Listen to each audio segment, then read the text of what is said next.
कुर्बानियाँ। जब आप बकरे का इंतखाब करते हैं उसके लिए सजी के लिए, तो कुछ बकरे थोड़े से बड़े होते हैं। आपको देखना होता है कि बकरा इस तरह का हो कि उसमें थोड़ा सा जानदार हो और उसमें चर्बी हो। कि बेसिकली सज्जी में चर्बी एक ऐसा एक एलिमेंट है जो कि गोश्त को गलाता है और बहुत ही उसको टेस्टी बनाता है। मुझे ये बकरा जो है थोड़ा सा ज़्यादा, ये बकरा जो है मुझे ज़रा कुछ सही लग रहा है, तो मैं यही सोच रहा हूँ कि जो है ना ये सजी के लिए और जो इस वक्त मेरे साथ मेरे दोस्त मौजूद हैं उनके लिए बेहतर रहेगा। तो भाई ये इनके इनके इनके कोहरा है। चलिए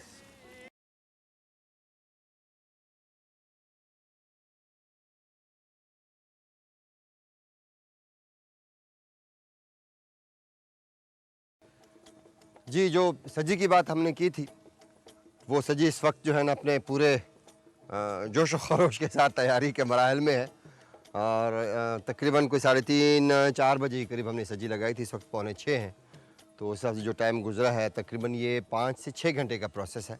अगर आप इसको जिस तरह से ये बनती है उस तरह से अगर बनाना चाहें, अगर कमर्शली ये चीज़ें बनती हैं तो ये 1.5 से 2 घंटे में बन जाती हैं।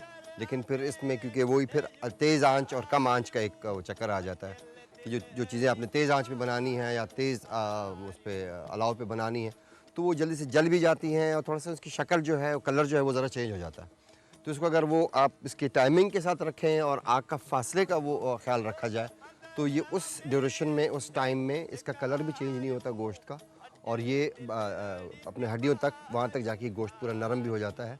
और स्पेशली ये कि इसको आपने कितना, इसको अगर बिल्कुल इसको आप ड्राई कर दें, पूरा इसमें से पानी निकाल दें और ये बिल्कुल उस तरह से हो जाए तो फिर ये बिल्कुल हल्क से ये वो गोश्त उतरता नहीं है। तो इसलिए उसको उस तरह से बनाया जाए कि ये खाते हुए भी आपके अच्छा लगे, आपके हल्क से उतरे भी सही और आप इसको टेस्ट का इसका मज़ा ले सकें।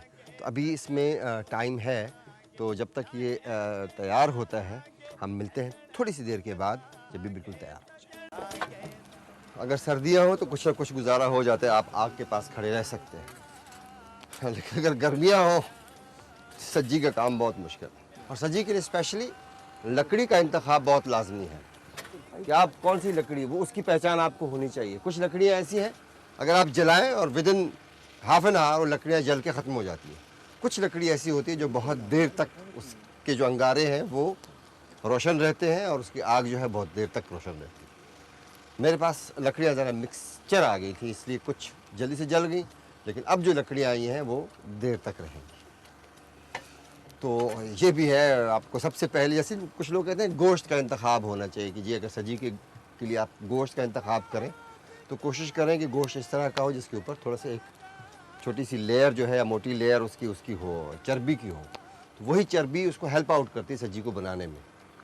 इसी से लकड़ी की पहचान भी आपको होनी चाहिए कि सजी अगर बनानी हो तो फिर लकड़ी की पहचान भी हो कि लकड़ी उसके लिए कौन सी है। बिल्कुल आप आइडिया पे जा रहे होते हैं, आप आइडिया, आप यहाँ से गोश्त जो आपको नज़र आ रहा है यहीं से आप इसको देख सकते हैं। इस वक्त तो लाइट जल रही है कैमरे के हिसाब से, वरना होता यह है कि कभी कभार इसी लाइट पे जो इस वक्त अलाव है उसी लाइट पे अंदाज़ा लगाया जाता है कि जी गोश्त कहाँ तक पहुँचा, आया खाने के काबिल है कि नहीं है।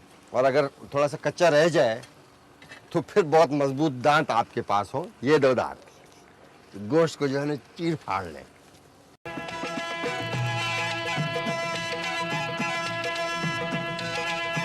तरह कभी कभार थोड़ा सा चेक कर सकते हैं आप, लेकिन बहुत ज़्यादा छुरियाँ नहीं मारनी है, ऐसे नहीं कि वो सारा गिर जाए। इसको वापस लगा देना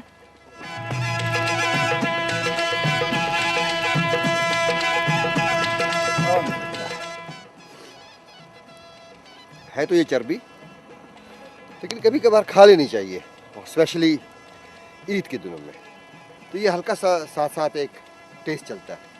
वो नहीं होता जब आप कुछ बना रहे हो तो हथेली पे हल्का सा सालन डाल के यूँ चखते हैं, हम इसे ज़रा इसको भी चखते हैं कि ये कहाँ तक पहुँचा। ज़बरदस्त। ज़ाहिर है ईद का दिन है और बहुत ही खुशियों का दिन है और सज्जी जो है इस वक्त बिल्कुल तैयार हो चुकी है।